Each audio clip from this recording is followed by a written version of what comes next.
Rahayu, Rahayu, Rahayu.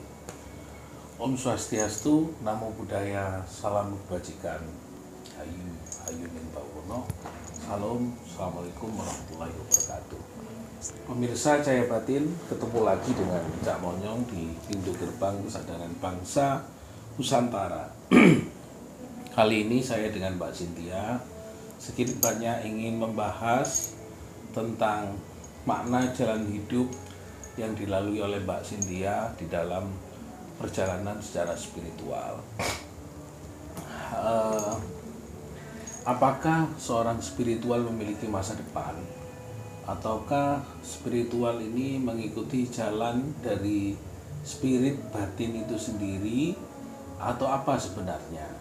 Nah, mari kita coba mendengarkan sejauh mana apakah apa yang melatar belakangi Mbak Cynthia memilih jalan sebagai seorang spiritualis. Apakah dia sadar bahwa seorang spiritualis itu pilihan yang sangat berat karena kita menghadapi ruang-ruang yang berbeda dengan pada umumnya.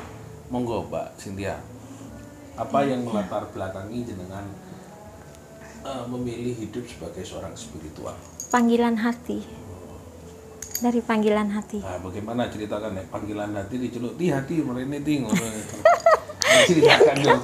Panggilan hati karena sudah membuat pertanyaan agak panjang, panggilan hati ya celuk di hati ya, kan ya karena kalau kita menjalani sesuatu kehidupan ya, kalau sesuai dengan hati nurani kita, itu akan lebih nyaman, lebih enjoy gitu. Iya, maksud saya kapan hati nurani itu memanggil, lalu dalam bentuk apa nuraninya atau hatinya itu memanggil dan menjelaskan pada sampean atau untuk ya itu kepuasan hati saya, makanya saya ini berkecimpung di dunia spiritual ini ya, karena saya bisa apa yang saya miliki, kelebihan yang dari Tuhan anugerahkan kepada saya itu bisa berguna untuk orang lain gitu. Ya. Berguna itu otomatis karena membantu orang lain. Iya. Lalu bagaimana, kapan itu, umur berapa Mbak Cynthia itu mulai merasa hatinya memanggil? Kalau itu sih dari kecil, cuman saya baru fokus itu sekitar 6 tahun yang lalu ya, baru fokus. Karena kalau dulu ya walaupun masih sering ada tanda-tanda atau apa ya, cuma saya masih belum terlalu fokus, mungkin karena usia masih muda gitu, jadi belum terfokus untuk terjun semuanya ke dunia spiritual itu. Ya, ya. Lalu apa yang disampaikan oleh hati ketika itu Anda merasa bahwa perlu untuk terjun di dalam dunia spiritual? Yang disampaikan hatiku, aku harus terus belajar dan membantu. Oh gitu ya. Jadi ibaratkan seorang musafir akan selalu haus gitu. Akan ilmu, akan pengalaman. Jadi nggak harus puas sampai di sini aja. Selagi badan masih sehat, umur masih ada, akan terus. Nah, berarti menjalankan hidup kepada tujuan spiritual berarti sampean menjalankan tujuan hidup kepada tujuan ilahi berarti. Iya. Ya. Baik, ini berarti di dalam aksara Jawa ini masuk di dalam aksara lo, lir handayani pasebanjati, mengalirkan hidup kepada tujuan ilahi.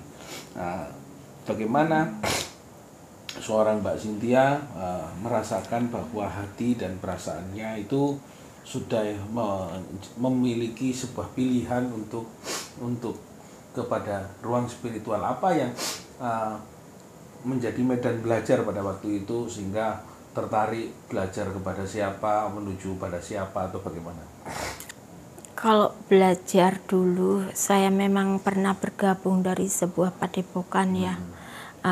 Padepokan, terus juga itu dari dalam diri saya mungkin ada terah dari leluhur turunan gitu, jadi di situ ya, dari leluhur sendiri ya, sambil membimbing saya juga, tapi dari almarhum ibu saya juga, dari situ kepekaan sudah ada gitu. Jadi disitulah buat modal saya terjun ke dunia spiritual itu. Bisa sedikit banyak mungkin perlu disampaikan Mbak dalam memandang hidup dan keyakinan seperti yang sampaikan tadi. Apakah sampean merasakan bahwa bimbingan leluhur itu ada di dalam kehidupan sampean? Iya, ada, perlu. Karena dari situ saya seumpama mau mengobati seseorang ya, pasien, mau mengobati pasien, saya tiba-tiba langsung bisa tahu titik-titiknya di mana yang harus saya obati gitu. Jadi dari indera keenam kita gitu. Begitu ya. Jadi ada ruang-ruang leluhur yang membimbing Anda, mengarahkan kepada titik-titik menjadi ke arah jalan sempurna. Mbak Cynthia, mungkin lebih dalam lagi, ketika Anda mengalami sebuah kendala dan kesulitan, apa yang coba Anda arahkan seseorang atau diri Anda sendiri untuk menghadap kepada siapa dalam rangka mencari pertolongan? Saya kepada guru spiritual saya, pembimbing saya, atau yang lebih senior dari saya. Lalu bagaimana bimbingan arahannya ketika sudah kepada siapa Cynthia kamu meminta pertolongan setelah aku mengarahkan begitu? Ya kadang saya kan nggak paham ya, kok saya pasti minta bimbingan guru saya atau senior saya punya pasien ini, saya sudah menangani ini tapi kok masih ada kesulitan, kendalanya di apa, dan dari sini coba arahannya seperti kayak saya komunikasi batin dengan leluhur lagi dengan cara meditasi. Jadi saya mencari jawabannya apa. Ya alhamdulillah selalu ada terpecahkan gitu masalah itu. Pemirsa Cahaya Batin, Mbak Cynthia menyampaikan bahwa di dalam apa yang disampaikan selalu kita melihat bahwa guru pun memberikan arahan untuk menuju kepada Sang Maha Kuasa dan Maha Pencipta. Guru membuka ruang bagaimana orang mengerti tentang sifat-sifat dari keilahian dari Allah, Sang Maha Suci, Sang Maha Luhur tersebut. Saya pikir begitu dalam pemahaman kita bahwa dalam jiwa kita, dalam raga kita, atau jiwa kita adalah itu yang ada di dalam raga, mampu untuk memberikan penjelasan secara yakin bahwa kita selalu harus meminta pertolongan dan bimbingan dari Sang Maha Pencipta. Tak ada Sang Maha Pencipta maka kita tidak akan mampu melakukan apa-apa. Tadi dikatakan bahwa Mbak Cynthia di dalam Lir Handayani Pasipanjati dari aksara Lo di dalam aksara Jawa itu adalah aksara yang kita biasanya bahas di dalam Toto Sowolo Pati Lir Handayani Pasipanjati.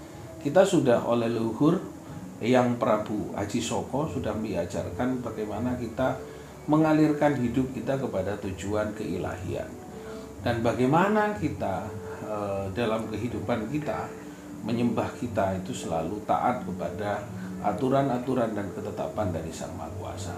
Mbak Cynthia, apa yang mungkin ada pesan khusus bagi orang-orang untuk agar di dalam ruang hidupnya selalu dekat dengan Sang Maha Pencipta? Monggo. Olah rasa, kalau kata orang Jawa ya, olah rasa, karena kan kita manusia walaupun raga kita ini tapi kita setidaknya masih punya sak dulur papat limo pancer kalau katanya orang Jawa ya. Nah, orang Madura nggak ada. Kalau orang Madura bahasanya beda, tapi intinya seperti itu. Tretan Pak kelemana badan. Nah, kalau bahasa Maduranya, kalau bahasa campur saya Madura Jawa. Madura Jawa. Jadi dari situ mengasah jiwa spiritual kita untuk pengendalian diri kita juga. Kita harus sering lelakunya yang ringan-ringan aja, seperti kita puasa weton, atau kalau kita muslim ya, setiap habis sholat ya kita kirim Al-Fatihah untuk diri kita sendiri. Jadi bukan hanya untuk yang sudah meninggal, bukan hanya untuk leluhur aja gitu, tapi untuk diri kita sendiri. Ya, baik. Apa yang disampaikan Mbak Cynthia ini mungkin penafsiran penjelasannya mungkin melompat-lompat, tapi sebenarnya seperti yang kita bicarakan sebelum-sebelumnya, bahwa di dalam memaknai hidup dan menceritakan tentang ruang-ruang hidup, sebenarnya raga ini adalah penolong kita. Raga ini, tanpa raga kita la ilaha illallah diangkat akan menuju ke kuburan. Maka mari kita agungkan, mari kita hormati badan kita, raga kita, sehingga kita masih bisa menikmati nikmat dari Allah, rahmat nikmat dari Sang Maha Pencipta. Dan mungkin inilah yang kita akan sampaikan, bahwa Lir Handayani Paseban Jati memberikan sebuah tujuan kepada ilahi. Maka apapun pekerjaan, walaupun sebagai spiritual muda, spiritual perempuan, semata-mata jalan Allah yang diambil, maka Allah yang akan memberikan kemuliaan. Semoga perjumpaan kita dan dialog dengan Mbak Cynthia memberikan manfaat. Terima kasih. Rahayu. Assalamualaikum Assalamualaikum warahmatullahi wabarakatuh.